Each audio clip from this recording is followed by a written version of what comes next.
مسیح یسوع کا فضل آپ میں سے ہر ایک پر ہو۔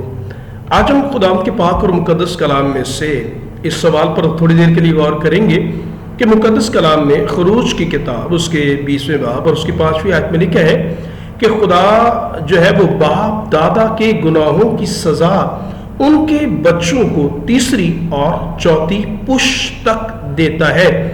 تو سوال یہ پیدا ہوتا ہے کہ کیا خدا کے ہاں بے انصافی ہے؟ ہم اس بات پر تھوڑی دیر کے لیے غور کریں گے کہ کیا واقعی بائبل مقدس میں جو یہ بات تحریر ہے، کیا واقعی خدا باپ دادا کے گناہوں کی سزا بچوں کو تیسری اور چوتھی پشت دیتا ہے؟ تو کیا یہ بے انصافی نہیں؟ بائبل مقدس اس کے بارے میں کیا کہتی ہے؟ اگر آپ بائبل کے طالب علم ہیں تو میرے ساتھ رہیے گا، ہم مل کر خدا کے کلام کو جانیں گے۔ اور میں درخواست کروں گا کہ جب ہم کلام کو سیکھتے ہیں تو یقین جانیے یہ ہماری ذمہ داری ہے کہ ہم دوسروں کے ساتھ بھی اس کلام کو شیئر کریں۔ وقت ہے، آئیے ہم آگے بڑھیں اور مقدس کلام میں سے اس آیت کے مفہوم پر بہتر طور پر غور کریں۔ مقدس کلام میں تحریر کیا ہے؟ خروج کی کتاب 20ویں باب اس کی 5ویں آیت میں یہ بات تحریر ہے کہ تو ان کے آگے سجدہ نہ کرنا، نہ ان کی عبادت کرنا، کیونکہ خداوند تیرا خدا غیور خدا ہے، اور جو مجھ سے عداوت رکھتے ہیں ان کی تیسری اور چوتھی پشت تک باپ دادا کی بدکاری کی سزا دیتا ہوں۔ لیکن یاد رہے، اگر ہم سے کوئی یہ جاننا چاہے کہ کیا یہ بے انصافی نہیں کہ باپ دادا گناہ کریں اور ان کی سزا ان کے بچوں کو تیسری اور پھر چوتھی پشت تک دی جائے، تو کیا یہ بے انصافی نہیں؟ ضرور ہے کہ جب ہم بائبل مقدس کو پڑھتے ہیں تو پھر پوری بائبل مقدس میں سے چیزوں کو درست طور پر سمجھنے کی ضرورت ہے، اور اس کے سیاق و سباق کو، جہاں پر وہ آیت لکھی ہے اس کو سمجھنے کی ضرورت ہے۔ میں تھوڑی دیر کے لیے بائبل مقدس میں سے چند ایک آیات اور آپ کے ساتھ شیئر کرنا چاہوں گا کہ بائبل مقدس میں کیا تحریر ہے۔ استثناء کی کتاب 24ویں باب 16ویں آیت میں کیا لکھا ہے؟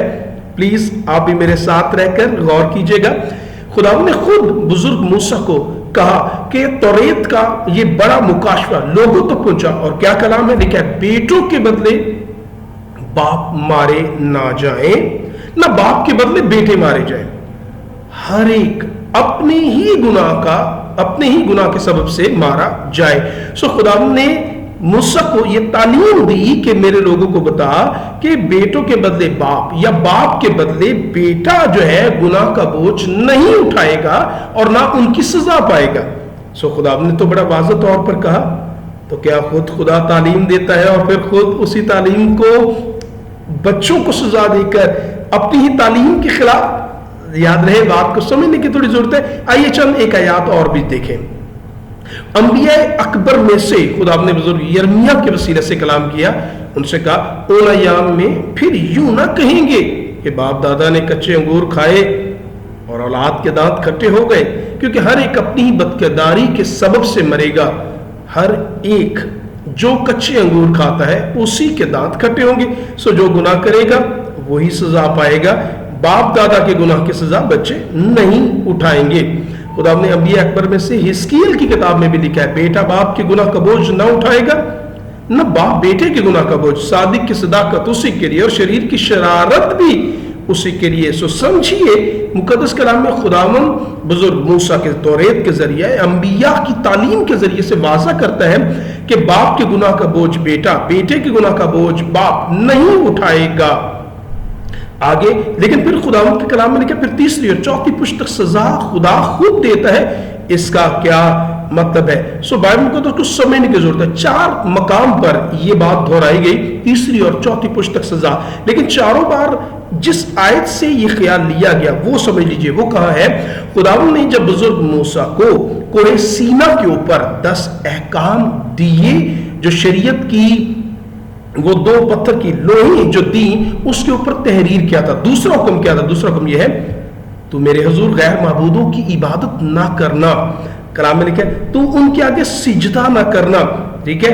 اور مقدس کلام میں تحریر کیا ہے کہ لکھا تو جب دوسروں کے آگے سجدہ نہیں کرے گا، ٹھیک ہے، تو ان کو سجدہ نہ کرنا، ان کی عبادت نہ کرنا، کیونکہ میں خداوند تیرا خدا غیور خدا ہوں، جو مجھ سے عداوت مطلب جو مجھ سے نفرت رکھتے ہیں، ان کی اولاد کو تیسری اور چوتھی پشت تک باپ دادا کی بدکاری کی سزا دیتا ہوں، اور ہزاروں پر मतलब हजारों पुश्तों तक जो मुझसे मोहब्बत रखते हैं और मेरे हुक्मों को मानते हैं, रहम करता हूं। अब आप अगर बात को समझ पाए हों तो ये है कि जब बाप दादा गुनाह करते हैं तो अगर ये हुक्म कहाँ दिया गया, ये बात कहाँ कही गई, ये हुक्म जो है वो दूसरा हुक्म है और उसके साथ ये बात कनेक्ट है, जुड़ी हुई है कि जब कोई शख्स बुत परस्ती में चला जाता है, खुदा को छोड़कर बुतों की इबादत करता है, उनकी परस्तिश करता है, तो आप समझ लीजिए कि जो बाप दादा करते हैं वही बच्चे करेंगे। सो अगर बाप दादा बुत परस्ती में पढ़कर गुनाह कर रहे हैं तो फिर एक तरह से बच्चे भी वही करेंगे जो बाप दादा करते आए हैं।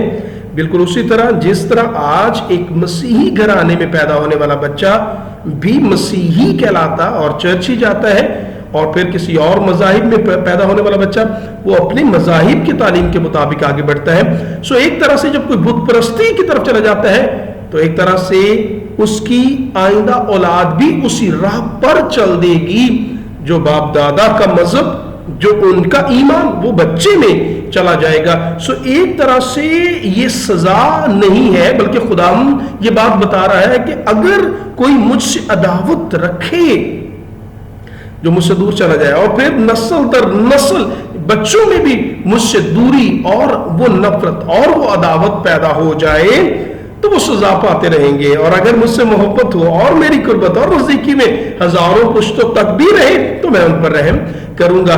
सो दर हकीकत खुदा किसी को उसके बाप दादा के गुनाहों की सजा नहीं देता, बल्कि अंडरस्टैंडिंग की बात है, समझने की बात है। जैसे मुकद्दस कलाम में लिखा है, नाफरमान माँ बाप से नाफरमान औलाद पैदा हो सकती है और होती भी है, और लिखा है अक्सिया अपने बाप अखियत के सब कामों के माफिक बाल की प्रस्तुश करता और उसको सिजदा करता रहा, और खुदावंद इसराइल के खुदा को गुस्सा दिलाया। सो जो बाप दादा ने किया वही बच्चों कर रहे हैं। सो बाइबल मुकद्दस में बड़ी वाज़ा तौर पर समझिए, अगर फिर भी बाइबल मुकद्दस में तहरीर है कि अगर खुदा सख्ती करे, खुदा सजा दे, और उन्हें याद है कि हमारा जिंदा आसमानी खुदा है और वापस आए, तो मुकद्दस कलाम में एबार की किताब 26वें बाब में तहरीर है, तब वो अपनी और अपने बाप दादा की इस बदकारी का इकरार करेंगे कि उन्होंने मुझसे खिलाफ वर्जी करके मेरे हुक्म की अदूली की। तो लिखा है, और ये भी मान लेंगे चूंकि वो मेरे खिलाफ चले थे इसलिए मैं भी उनका मुखालिफ हुआ और उनको उनके दुश्मनों के मुल्क में ला छोड़ा।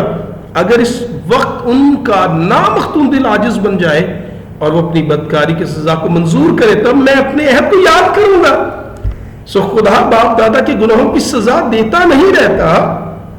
अगर बच्चे भी असीरी में, बच्चे भी गुलामी में, बच्चे भी बुत परस्ती की है, उस हालत में ये समझ जाए कि जिंदा खुदा कौन है और वो वापस आए, तो क्या खुदा मुआफ भी करेगा और बहाल भी करेगा। सो तीसरी और चौथी पुश्त तक सजा का हुक्म याद रहे, दूसरे हुक्म के साथ जुड़ा हुआ है। खुदा किसी को भी उसके बाप दादा किए गुनाहों की सजा बराह रास्त नहीं देता, बल्कि बुत परस्ती एक ऐसा गुनाह है जो एक नस्ल से दूसरी नस्ल तक चला जाता है।